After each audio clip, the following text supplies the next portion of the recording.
நீங்கள் செய்த நல்லறம் செய்த காரணத்தினால் சொர்க்கத்திற்கு போங்கள். அப்ப இந்த உயிரை எடுக்கக்கூடிய நேரத்தில் நரகவாசிகளை நரகத்துக்கு போங்க என்றும் சொர்க்கவாசிகளை சொர்க்கத்துக்கு போங்க என்றும் என்ன செய்யப்பட்ட சொல்லப்பட்டுவிடும் என்பதை இந்த 16வது சூறாவுல 28, 29, 30, 31, 32வது வசனங்கள்ல நீங்கள் பார்க்கலாம். இதுல இன்னும் பல இடங்கள்ல இந்த மாதிரி இதே கருத்துப்பட குர்ஆன்ல வசனங்கள் வருகிறது. இதுல இந்த உயிர் எடுத்த உடனே என்னவெல்லாம் நடக்குது, கெட்ட உயிர் நல்ல உயிர்லாம் எடுத்த உடனே நேர எங்க போகுது, சில ஹதீஸ்ல மேல போறதா வருது, சில ஹதீஸ்ல கபருக்குள்ள இருக்கிறதா வருது, முரண்பாடு மாதிரிலாம் தெரியுது அப்படின்னு நினைத்தோமே. ஆனால் ஒரு ஹதீஸ் வருது முஸ்னத் அஹ்மதுல, அது நீண்ட ஒரு பெரிய ஹதீஸ். அந்த ஒரு ஹதீஸ் சரியான ஆதாரபூர்வமான ஹதீஸ் தான். அதுல இறந்த பிறகு உயிர் எடுக்கிற விஷயங்கள் அத்தனையும் ஒன்னா தொகுத்து ஒரு இடத்துல அம்புட்டையும் பாக்குற மாதிரி நினைஞ்சிருக்கிறாரு அந்த சஹாபி பராய் இப்னு ஆசிப்ங்கிற ஒரு சஹாபி அறிவிக்கிறாங்க. இது ஒரு ஆதாரபூர்வமான ஹதீஸ். அந்த ஒரு ஹதீஸை நம்ம முழுசா வாசிக்கிட்டோம்னு சொன்னா அதுல ஒரு அளவுக்கு இறந்த பிறகு என்னென்னவெல்லாம் நடக்குதோ அவ்வளவையும் அல்லாஹ்வுடைய ரசூலுடைய வார்த்தையிலேயே நம்ம என்ன செஞ்சுக்கலாம், தெரிந்து கொள்ளலாம். அது என்ன சொல்றாங்கன்னு கேட்டா, பராய் இப்னு ஆசிப் சொல்றாங்க, ஹரஜ்னா மஅன் நபி ஸல்லல்லாஹு அலைஹி வஸல்லம் ஃபீ ஜனாஸத்தி ரஜுலின் மினல் அன்சார். அன்சார்களை சேர்ந்த, அன்சார்னா மதீனாக்காரர், அன்சார்களை சேர்ந்த ஒரு மனிதருடைய ஜனாசாவில் அடக்கத்திலே நாங்கள் எல்லாம் பங்கெடுத்தோம். ரசூல் ஸல்லல்லாஹு அலைஹி வஸல்லம் அவர்களோடு பங்கெடுத்தோம்.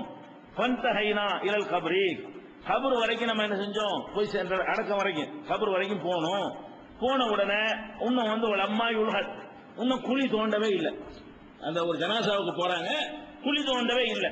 குழி தோண்டல என்ற உடனே ஜலச ரசூலுல்லாஹி ஸல்லல்லாஹு அலைஹி வஸல்லம், ரசூல் ஸல்லல்லாஹு அலைஹி வஸல்லம் அமர்ந்தார்கள்.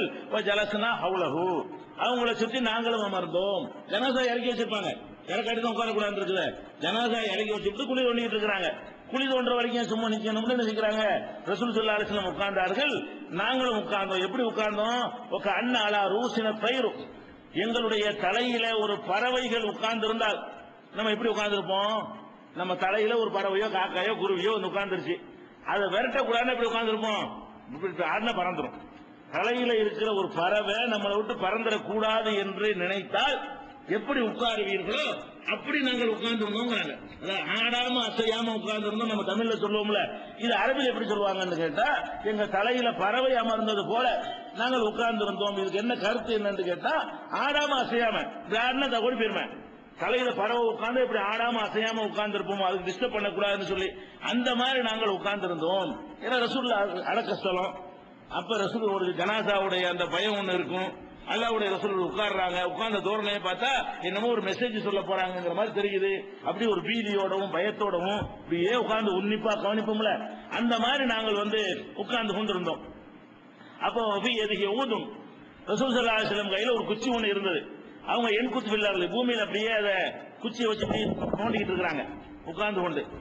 அப்புறம் ஃபரஃபா ரஸஹு, திடீர்னு தலையை உயர்த்தினார்கள். உயர்த்தி விட்டு சொன்னார்கள், இஸ்தைது பில்லாஹி மின் அஸாபில் கப்ரி, கபருடைய வேதனையிலிருந்து நீங்கள் அல்லாஹ்விடத்தில் பாதுகாப்பு தேடுங்கள். அந்த சின்ன டயத்தை வீணாக்க கூடாதுன்னு பாக்குறாங்க பாருங்க.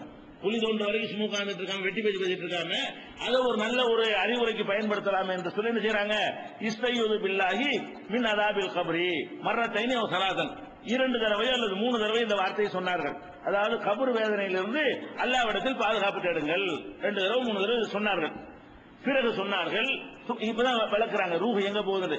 சும்மா கால பிறகு சொன்னார்கள், இன்னல் அபுதல் மூமின, ஒரு மூமினான இறைவனை ஒழுங்காக நம்பிய அடியான் இருக்கிறான அவன் இதாக்கான இன்கிதாயும் என துன்யா, இந்த உலக வாழ்க்கையுடைய முடிவுக்கு வந்து விட்டானேயானால், இறுதி கட்டத்தில் இருப்பானேயானால், இக்பாலி மினல் ஆகிரா, ஆகிரத்தை நோக்கி முன்னோக்கியவனாகவும் துன்யாவை விட்டு பிரிந்தவனாகவும் ஒரு நெருப்பான அந்த கட்டத்தில் நசல இலைகி மலாயிகத்து மினசமா, வானத்திலிருந்து அவன்கிட்ட மலக்கு வர்றாங்க. இது சக்கராத்தை சொல்றாங்க. ஒரு அடியான் இங்க இருந்து போற கட்டம், இங்க இருந்து பிரிகிற கட்டம், அங்க போய் சேர்ற கட்டம், அப்படியான ஒரு கட்டம்ங்கிறது அர்த்தம் என்ன, சக்கராத், மூச்சு இழுத்து கொண்டிருக்கும்ல அந்த மாதிரி நேரம். அந்த நேரத்தில் நசல இலைகி மலாயிகத்து மினசமா, வானத்திலிருந்து மலக்குகள் இறங்குவார்கள். எப்படிப்பட்ட மலக்குகள்னா, பீதுல் உஜூஹ், வெள்ளை வெளேர் என்ற முகம் கொண்ட, வெள்ளை வெளேர் என்ற முகம் கொண்ட மலக்குகள் அப்போலாம் தெரியும். அது இறங்குறது தானே சொல்றோம். இப்பதான் மலக்குகள் நம்ம கண்ணுக்கு தெரியாது. அப்ப அது தெரிகிறதுக்காக வேண்டி வர்றதுனால என்ன செய்யும் தெரியும். இப்ப தெரியக்கூடாதுங்கிறதுக்காக போன உட்கார்ந்து இருப்பாங்க, அது நமக்கு தெரியாது. அப்ப வர்றது எதுக்கு, அவனை தெரியறதுக்குன்னே வர்றாங்க. அதனால வெள்ளை வெள்ளையர் என்ற முகத்தோட வருவார்கள். எப்படி வருவார்னா கண்ண உஜூஹும் ஷம்ஸ், அவங்களுடைய முகங்கள் வந்து சூரியனை போல இருக்கும். அப்படி ஒளி வீசிக்கொண்டு பிரகாசித்துக் கொண்டிருக்கக்கூடிய நிலையில வானவர்கள் வருவார்கள். மாகும் கஃபனும் மின் அக்ஃபானில் ஜன்னா, அவங்க கையில கஃபனை வேற கொண்டு வராங்க. உங்க கஃபன்லாம் தேவையே இல்லை, இதெல்லாம் ஒரு ஃபார்மாலிட்டிக்கு தான். அதுதான் நம்ம ஓவரா செலவு பண்ணாதேன்னு சொன்னது. அவங்க சூப்பர் கஃபனோட வர்றாங்க. அது எதுக்கு? உங்க கஃபன் வந்து பாடிக்கு, அவங்க கஃபன் வந்து ரூஹுக்கு. அவங்க கஃபனோட வர்றாங்க.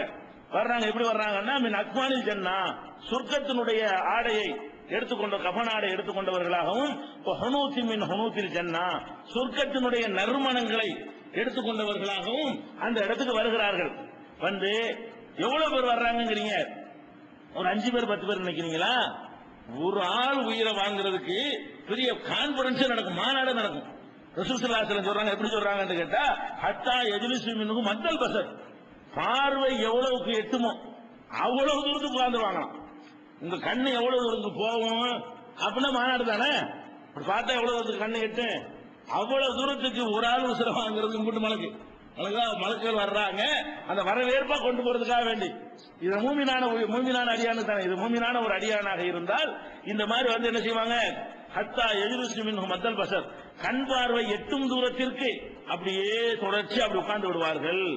உட்கார்ந்த உடனே சும்மா எஜியு மலக்குல் மௌத், மூச்சுக்குன்னு ஒரு ஆளால நியமிச்சு வச்சுக்கிறான்ல, அவர் வருவார்.